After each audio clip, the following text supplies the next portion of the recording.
Hello and welcome to Rajya Sabha Television. I am Rakhee Bakshee. You are watching The Quest right now. Each week in The Quest, we bring you different personalities, and this show has given you deep insights into the life, career and vision of personalities that we bring to you. This time and this week, the personality we have is an acclaimed dancer, an artist, an educationist also, Ms. Sharon Lowen. Welcome to the show, Ms. Lowen. Thank you. Pleasure to be here. Pleasure that you're here. First of all, how does it feel to be here in India now? Well, it's wonderful to be in India. Of course, everyone says, how has it changed? There's obviously many changes. And there are things that I preferred from when there were less materialism, things were simpler, more naivete. But India's vibrant, India's changing in many positive ways. And well, it's become my home. Also, I asked you this question because somebody in US and who was born and brought up in that kind of surrounding comes to India, follows a particular dance form, and then many other, in fact, fields that you kind of got involved in. How this journey has been? I mean, take us through that little story of yours. I never intended to stay. When I came to India, I came as a Fulbright scholar to continue my first study, which was Manipuri dance. And my feeling was that I had always wanted to come to India. We'd had family friends that from India. I'd traveled and been exposed to different cultures. I knew from early childhood that there was a big world out there. And I knew that I didn't want to wait till I was middle-aged to tour and discover. So coming to India, I wanted to have a cultural entree rather than as a tourist. But when I started studying Manipuri, I wanted to continue, but I never intended to stay. Yet somehow, always wanting to learn a little more, unpeel the onion a little more, it was a passion, and I think I just continued because I loved it, and going on and on. As you mentioned, a Fulbright scholar, somebody who would have pursued education as such, and then suddenly into a dance form and to other dance forms also, which we'll talk about, how this whole transition or this shift took place? Well, I had completed my master's degree before I came, and that was because the Bangladesh war interrupted when I was supposed to come. So if I had come in '72, I would have been here for a year and gone back. As it was, I finished my master's degree in dance. So I had 17 years of Western dance, but I also had an undergraduate honors degree that was humanities, fine arts, Asian studies. It included everything on South Asia that the University of Michigan offered. And then during my master's degree, I took video production, photography to prepare for India. And I always had very eclectic interests. So when I was in India, I was aware that much as I loved it, that people have said that your abhinaya and your mudras, and when you dance on stage, you're so much Indian. I mean, that's the whole beauty. You have amalgamated yourself and kind of involved and, immerse yourself in this whole Indian ethos. This is very fantastic. Well, thank you very much. I mean, I attribute it to my guru, Kelu Babu, Guru Kelu Charan Mahapatra. When I asked him once for abhinaya, Guruji, should I look in the mirror to see my expressions? Should I, like some people do, it's like you learn, you lift your chin, you lift your eyebrows, you do something. He said, don't look in the mirror, don't do anything, just feel it. And that's obviously easier said than done, but it's very, very simple. For abhinaya, first of all, you have to understand. And that means if you've got a text, you've got to know the meaning. Know why the poet's chosen it, what's the connotation, everything about it. Totally understand it. And then you have to feel it. And then you have to be willing to share it and bring it out. And you have to trust your audience. You have to care about your audience. You have to, I tell my students, the audience can read your mind. Don't pretend, don't be artificial. You give them whatever you have. And But among the dance forms, I mean, you're widely known as an Odissi dancer, Yeah. but also Manipuri, also Saraikela Chow, and Mayurbhanj Chow. other Mayurbhanj Chow And as well. yeah. So, how all this happened? I mean, Well, I came to continue Manipuri, and that was my first love.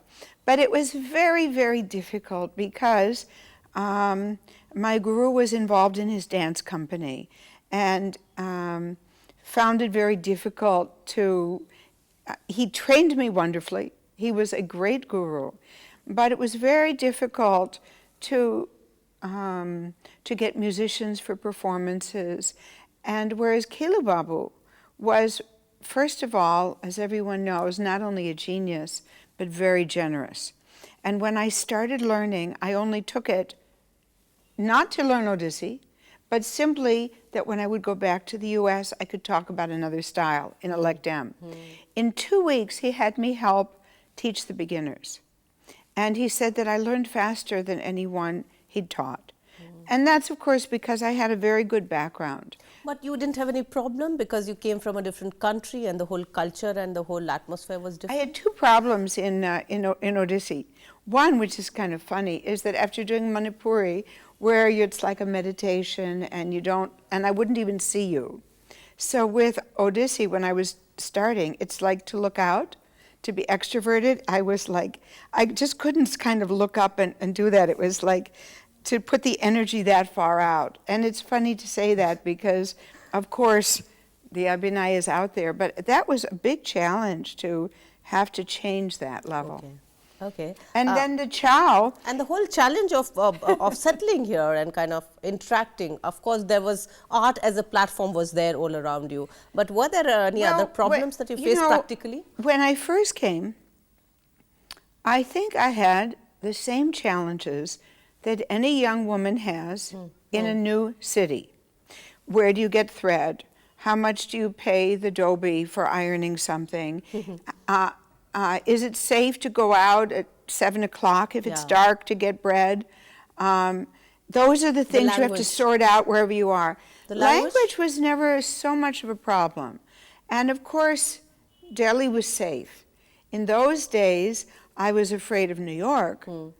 And Delhi, the most anyone would do was whistle or sing a What you're song. saying, we'll have some feedback, and I think mixed one. So we'll talk about that after this very short break that we're taking right now. We're taking a very short break here. You're watching The Quest, and we are talking to Ms. Sharon Lowen. Keep watching The Quest. So you're watching The Quest, and we are in conversation with Ms. Sharon Lowen and talking about her experiences and her excellent dance journey that she has gone through. Talking about Delhi, and you said it was safe. Right now when we're talking about women's safety here, out here in India, and that's a very major concern all amongst us. We have elections coming in, and that is going to be a major issue. How would you look at women's issue here in India? We all know it's very complicated. There are no simple solutions, but we have to, like in the Gordian knot, you've got to pull where you can.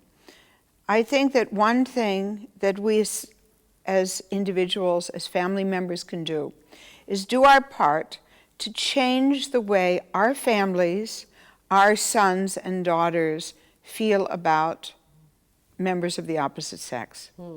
I think that the clash of cultures, where you have more young women who are gaining a sense of self-worth, higher education, and that isn't perhaps matched in some level by the way boys are raised. So I think that a big challenge is that beloved sons need to understand that they are beloved and so are their sisters. And one thing that I realize is that so many women in every strata feel that they can, sacrifice for the sake of their children to being devalued in the families in which they live. Do you see it in your surrounding? Would you like to narrate an example? Well, I mean, I actually asked my housekeeper, and I said, what do you think is an issue for women? She said that my daughter, my younger daughter, is not treated well in her married home. And that my housekeeper, she says, she tells her, speak up. Don't put up with this. Have self-respect. Value yourself. The mother wants her daughter to appreciate her own worth. And the daughter says, no, I love my husband. I can manage. And then what we discussed, and this applies in every strata, is that her mistake is that she is imposing a sentence on her daughter who will be treated this way, on her sons who will treat their mother badly when she's old and they're grown, who will treat their wives as devalued. You're saying the mindset of the men right from the beginning needs to be changed. That's exactly what you're saying? It has to be changed from childhood. We have to, you know, I mean, it's such an old story. You know, the boy gets the preferred thing to eat. The boy gets the doctor when he's sick sooner than the woman. Many women die of heart attacks because if a man has a slight pain, everyone rushes him to the hospital. If a woman has chest pains, it'll be wait till I get home from work.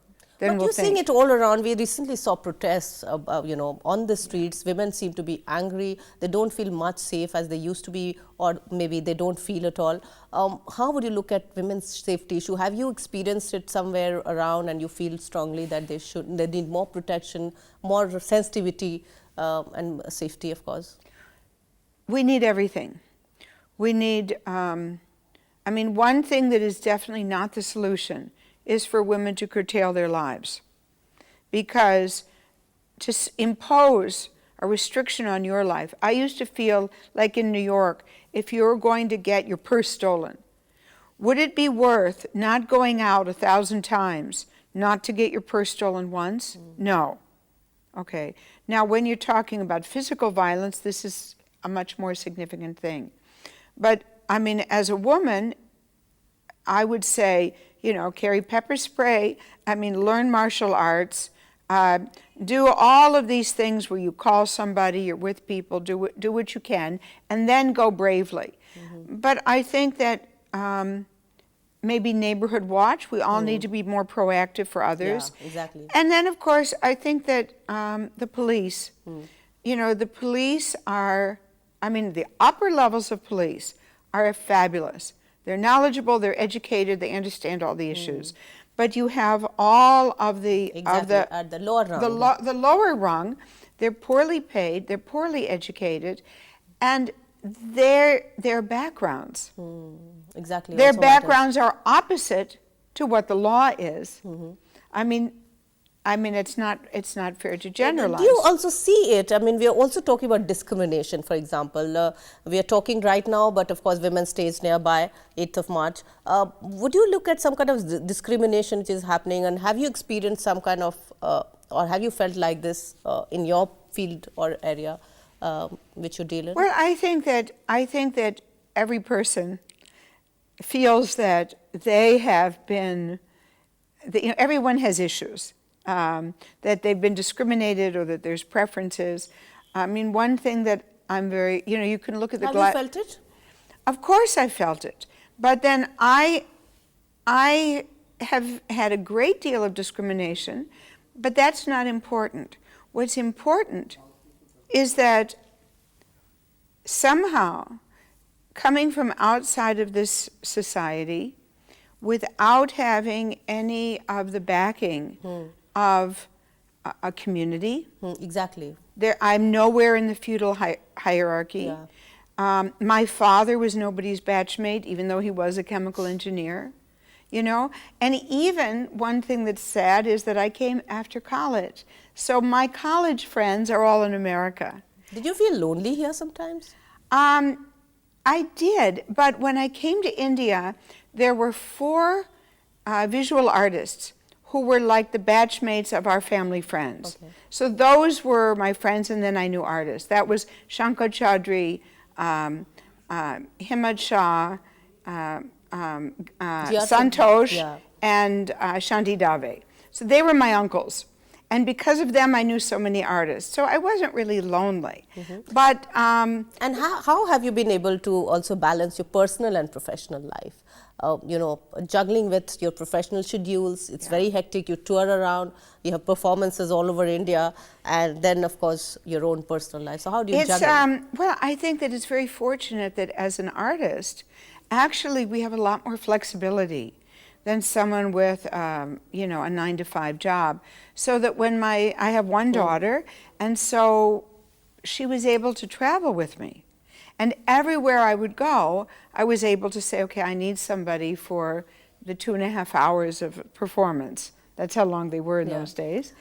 And so, and then I could be with her in between. She traveled with me always until school age. That's wonderful. Talking about performing arts in India, how would you look at the whole scenario here? Are you satisfied the way, the space that, let's say something like artists here are getting, whether a dancer, whether a painter? Things are always changing. What the arts look like today is totally different from 25 years ago and will be different 25 years hence. There's pluses and minuses. But classical arts are not museum pieces. They're organic. They reflect an inner world that we all share. They're definitely continuing, and there's definitely wonderful artists. At the same time, there are many challenges in the way patronage works. And obviously, in every field there's politics. I think that's a point I would like to take a small break here on, and then we'll continue about this very interesting topic that you're just referring to. We're taking another short break right now here. We're talking to Ms. Sharon Lowen. Keep watching The Quest.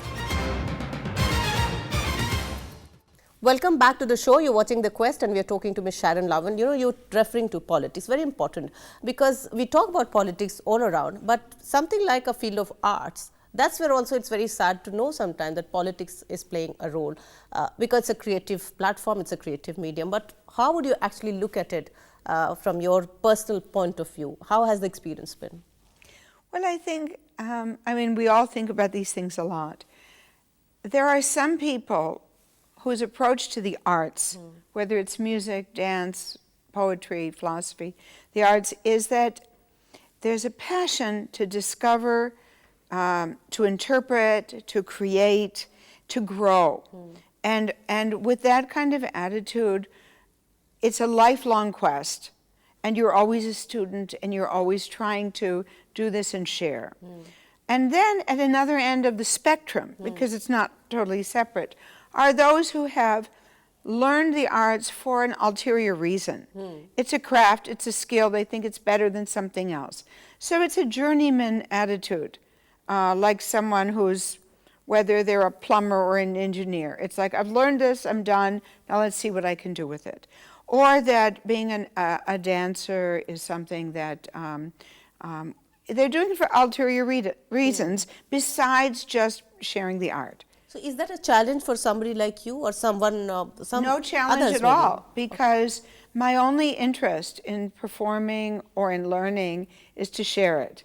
And I've always understood that, particularly because I come from outside, that I never had any sense of entitlement. So whatever I have achieved, any person who's interested to hear me or see me, it's a gift. Also, we are seeing a kind of fusion or a mix or a churning sort of thing happening in terms of the classical versus the modern. And the modern also takes a step ahead and sometimes gets into some newer areas. For example, all the things we see in Bollywood, and there is this, sometimes people try and experiment the classical with, you've acted in a movie, for example. How has that experience been? Well, that was wonderful because I played myself. And I was the inspiration for the heroine, Swarnakamalam by K. Vishwanath. And in that, it was the first time that classical Odissi had been seen in a Telugu film. And the music composer, Pandit Bhubaneswar Mishra, he said it was the first time that any of his music had been really fully orchestrated. And you didn't think any purity was kind of touched? Oh, it was absolutely meant to be pure, 100%. Okay. That was there. But as far as the whole issue of fusion, it's like I personally feel sometimes that that's a challenge, because all kinds of things are happening, and to maintain this whole classical movement, so to say, going ahead is not that easy. to get more attention towards or interest in classical music, or people who come as an audience? How would you look at it? I would say that form doesn't matter, whether it's modern or whether it's classical. It's content. What are you communicating and how are you communicating? So whether I'm doing something in Odissi or modern dance or Chow or Manipuri isn't important. Have I chosen the right media to say what I have to say? So if I'm doing something that, because I really don't know things and I kind of mush it together, and it's a fusion because I'm inarticulate in one dance language or another, and it's a mishmash, then that's what it is. But if I am intentionally using a language, doesn't matter what it is. You see, every art form, every language is better for certain things. And you can't use any. So years ago in the West, there was this fight between modern dance and ballet. And you couldn't, if you were a ballet dancer, you couldn't be seen going to a modern dance class.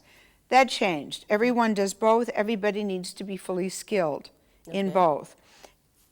I mean, you got any more plans to get into other cinematic, experiences? You know, at the time that I was in that film, it was a wonderful experience. One of the things that made it delightful was that I was a stage artist, and I was in it as myself, as an artist.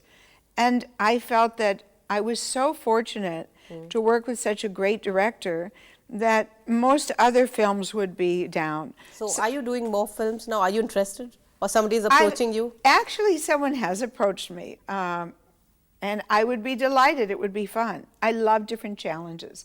I love everything. I mean, I liked, if time permitting and the right vehicle, plays, film, dance. I love teaching. I love sharing. Talk about your teaching, actually. You're also teaching here. So that's another part of your personality, that you impart education also. I do. I recently, my Shiv Vivaha that I do every year in Khajuraho was done one version by Akshay Pratistan, Aruna Dalmia School for polio handicapped and specially able children. And I love sharing things, culture, Sanskriti, with Indian students and in all kinds of schools. One of the things that's turned out to be a plus is that when I'm invited as a guest to a school or a college and I'm saying, value your Sanskriti, I'm not saying it as some old auntie. I'm saying it as someone who made a conscious choice, who was very avant-garde. I mean, I was radical. When I was in college, I was the first semester freshman ever elected to student government. I was out there picketing and marching and doing all kinds of things. And I'm here because I value what I am able to grow through and to share. So as a dancer, you have also a social angle. Have you ever thought of going into politics or actively? Never. I avoid politics. I think anyone who goes into politics is very brave. And I How would you admire look at it. the women leaders here? We have more and more interest, I would say, by the women into politics. It all depends on individuals, finally. But years ago, when I was giving Lekdem at the Administrative Staff College in Missouri, I spoke to the director and I said, so these are the backbone of India, what's the prognosis? What can make things better? And he said, at that time, more women, because women stay honest longer. Very true. So do you feel happy when you see all these important women here at important positions? India has always been a place where women have been in the forefront. I mean, but it has had to do with educational and social levels, so that women of an educated class in India are way and have been way ahead of women in the West. Women couldn't aspire to be doctors. When my mother got her master's degree in clinical psychology, she couldn't get a job because she was a woman and a Democrat.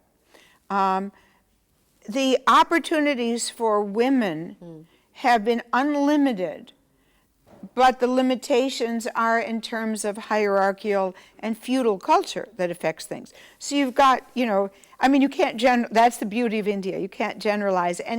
Any generalization is I wrong. can obviously see that your interest in India is like intact. And how would you look at the society at large also here in India now that you're very much a part of it? Would you aspire for more things here around you in terms of the facilities the governance provides, things like that? I would love it if the wonderful laws were enacted. I would love if everybody in rural places could know what the schemes are and take advantage of them. I was saying when I spoke at staff colleges, another thing was, I said, as you go out and your district commissioners and magistrates and what all, don't worry about the classical dancers. Sure, we have issues, but you concentrate on getting water so that the rural and tribal people in your districts can have time to do their traditional dances before festivals and not spend their time on subsistence. And you know, and also lastly, among all the dance forms, which is your favorite? I mean, since you've... Oh, come on, you know. You it's can't. like children. I mean, which child do you prefer? Each one is the best. Each one is special. Not And only the the ones journey. I do, but the others as well. And the journey ahead, what is your dream like? What is the road that you want to take now at this stage?